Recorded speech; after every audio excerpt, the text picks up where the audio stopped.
parole. Celui qui énonce une parole, qui devient sa philosophie. Jésus appréciait beaucoup les pharisiens. Dans un sens, les pharisiens c'était de bons enseignants.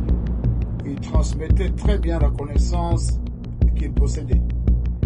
Mais le seul problème que Jésus avait avec les pharisiens est qu'ils savaient bien transmettre ces connaissances, mais eux-mêmes ne pratiquaient pas cette connaissance.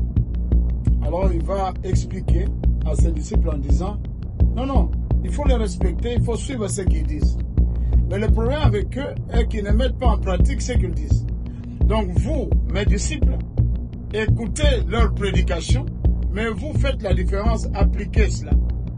Alors je voudrais amener ça à la réalité de la vie américaine, la vie politique américaine. Aux États-Unis, le président se présente 2 fois, pas 3 fois. Mais vous saviez que ça, ce n'est pas une loi aux États-Unis. Ce n'est pas une loi. C'est un exemple suivi du père de cette nation qui s'appelle George Washington.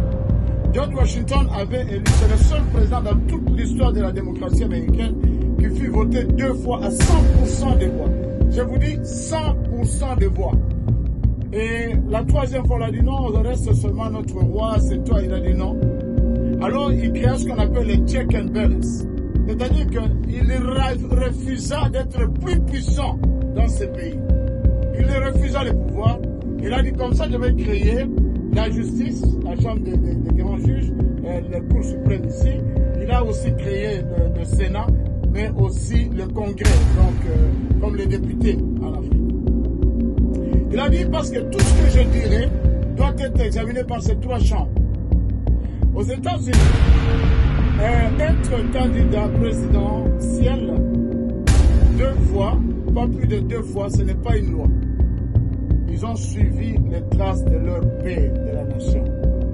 Que celui qui a de la connaissance, que celui qui a des oreilles puisse entendre et comprendre.